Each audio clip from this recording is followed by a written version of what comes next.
Oh, hello everybody. Well, we're getting down to the nitty-gritty here. Time to look at Star Trek Nemesis, the final film featuring the Next Generation cast. And of course, I really honestly have no idea why they said not to do movies with the cast of DS9, Voyager, or hell, Enterprise. But, oh well, what can you say?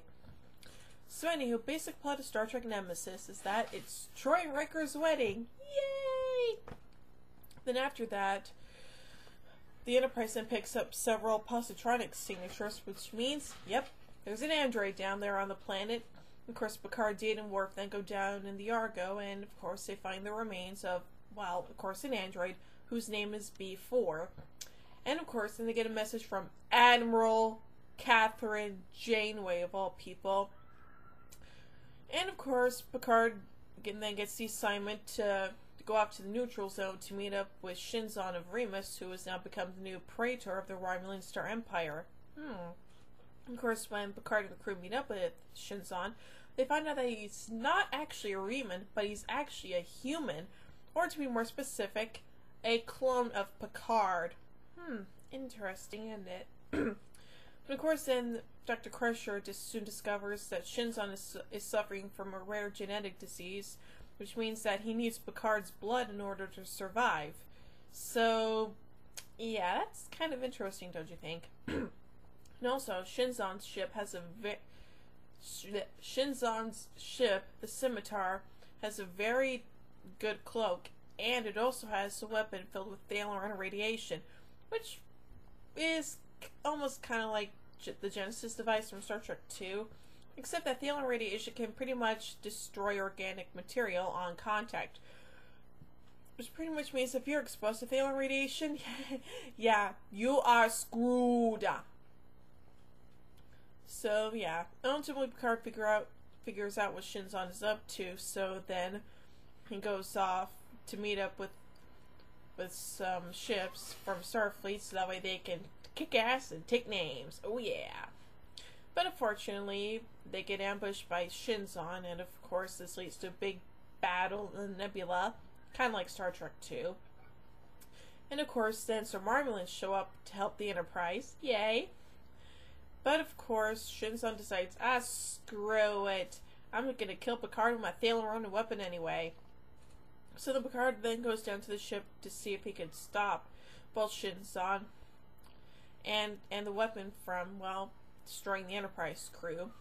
And of course then later on Data goes over, and of course he sacrificed, of course then he puts his emergency transport beacon on Picard, so that way Data can stop the radiation himself, which pretty much means blowing it up, well, which pretty much means blowing up the entire ship, and of course means killing Data. Or does he? Yeah, because there was a scene earlier in which Data transferred all of his memories into B4, so pretty much B4 will become Data. Interesting, isn't it?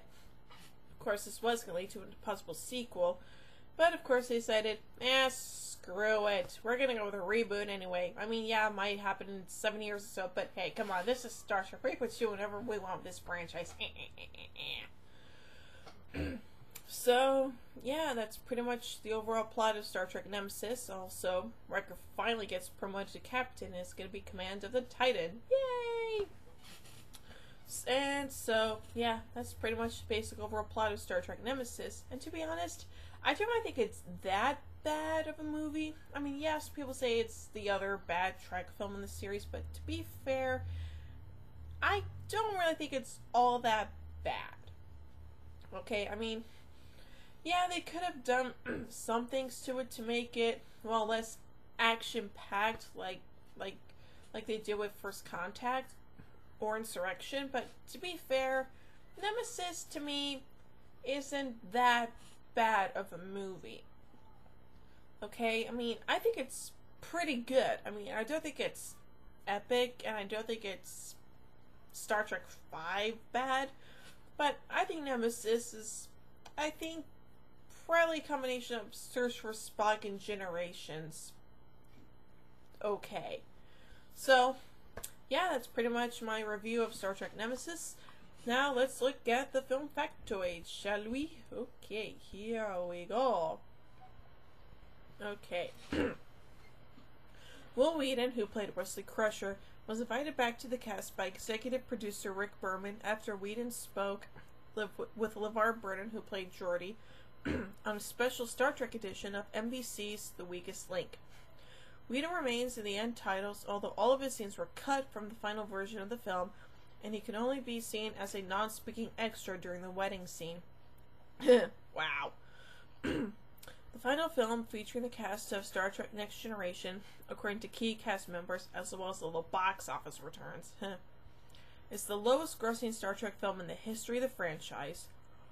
The title Nemesis was originally considered as one of the titles of the previous film of the series, Star Trek Insurrection. And finally, this film was originally slated to be a direct follow-up to the events of Star Trek Insurrection.